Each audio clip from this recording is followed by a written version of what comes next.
Hello, welcome. My name's Adam, AP Guitar, and I'm very excited because I'm going to show you a really simple, straightforward way of combining rhythm and lead guitar in a blues chord progression. Now, lots of people try this, and sometimes they have really good ideas, lots of nice, cool lead parts, but it's not in time, and that's an issue because you've got all the good parts there, but it doesn't feel quite right because you're not following the bars. To ensure that we're not doing that, I want to follow a rule of playing a chord at the beginning of a bar. Play a chord and then a lead part. Chord, lead part. It may be that it's chords more often and then lead part, but one thing in common, it will always be a chord at the start of a bar because it grounds us. We know exactly where we are then. Later on down the line, of course, go for it. You know, make your fills and the lead parts twice as long and then come back in on the following chord. But you'll be more experienced by that point and you'll be able to.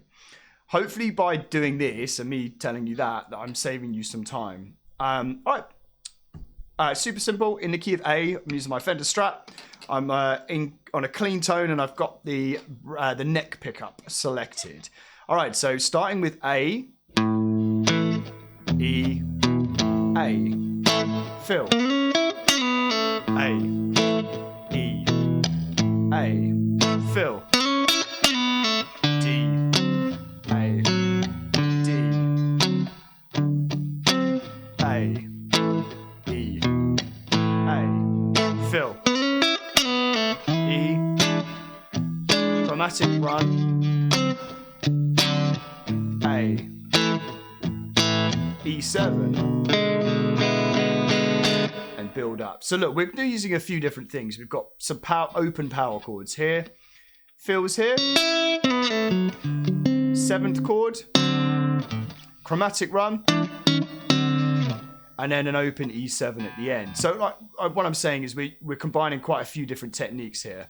Okay, you could go much further in another lesson. This is not about that. This is about something fairly straightforward that sounds great and you can relate to it. All right, so A power chord. I'm playing the open A string, then the body of the chord. Then I'm going to bring my first finger up from barring over the D and the G strings to barring over the A and the D strings. I'm then also going to separate by playing the open string of E this time and back to those strings. So it's... Then I'm going to go back to the A again. But listen for the timing because it's pushed that third time. So it's 2, 3, 4. See how that open A string, the second time it came in a little earlier. Guys and girls and everyone else, there's no tab for this on purpose. It's to encourage... I'd like you to copy it as note for note as you can, but it's to encourage creativity. You can find your own voice on the guitar as well. If you find that you wanted to stay on the A and not move to the E, that's fine. If you've got a tab here, you're just going to copy it exactly as it is. Okay, so that's the A part. Okay, the fill. Take your third finger, find the G string on fret number 4, and we're going to slide that up a tone to fret 6. Then, this is the chord bit. You add your second finger to the note of E, which is fret number 5 on the B string.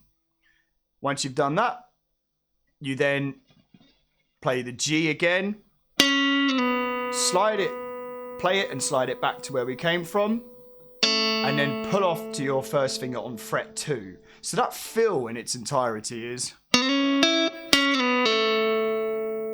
And then so the whole part from the beginning is...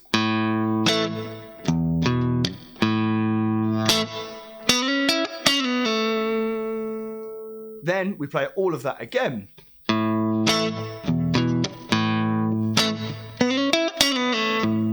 So this is twice. Okay, right, now we're going to move to D, but we're going to make it a 7th chord. If you play fret number 5 on the A string, that root note is D. Then if you put your first finger on the 4th fret on the D string, That's the major third away from this, if you're talking intervals, or going through the major scale. 1, 2, 3, it's the third note. And then we're going to add in this note, which is the flattened seventh, which makes it a seventh chord, dominant seventh chord. That note, don't worry about all this terminology for now. That might be too much and not actually required for you to know at the moment. It's the chord shape, really, isn't it? So it looks like a triangle. I added my third finger to the G string on fret number 5. I'm going to follow this technique of playing the root note first and then the body of the chord. So look, you play the A string first, just like we did here. We're going to do the same here, A string first, it's just that it's fretted this time, and then the D and the G together. Okay. Then we're just going to move only our second finger up to play the note of A, sort of like a walking bass thing.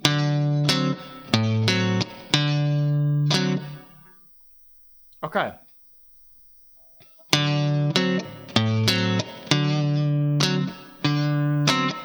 Okay, so then we go back to the D there.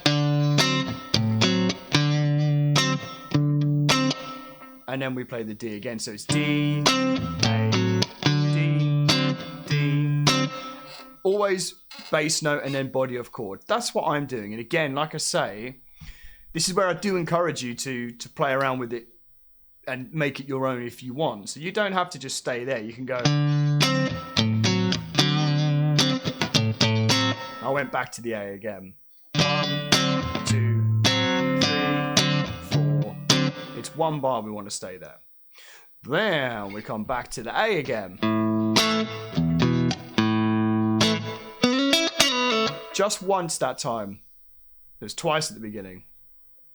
Okay, before we move up here to the turnaround part of this progression, I'm going to do a quick recap of what we've just done. From the beginning. 1, 2, 3, 4.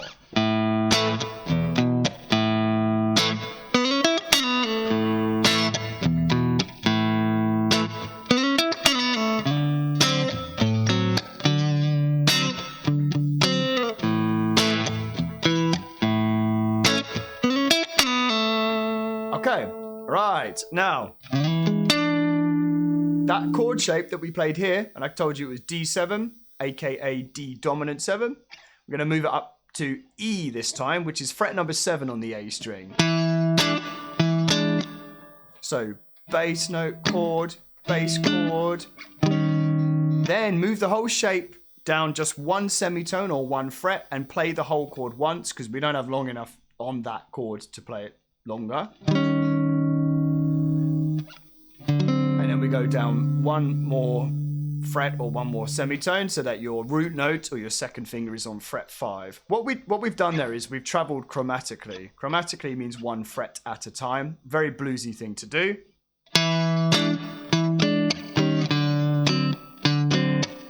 And then we stay on the D. We're going root note, chord, root, chord, like that. So that was.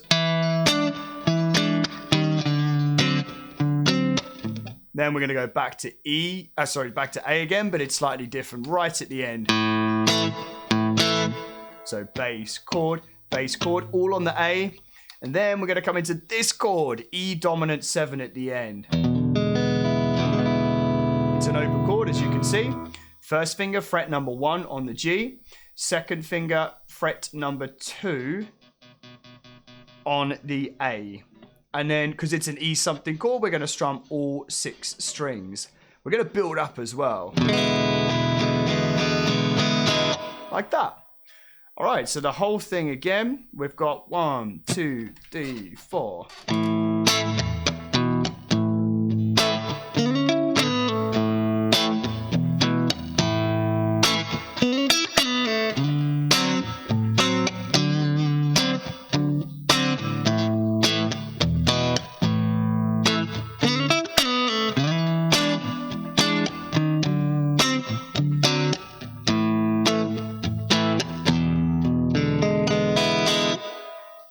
All right, I hope you get on well with that. If you have any questions, feel free to let me know.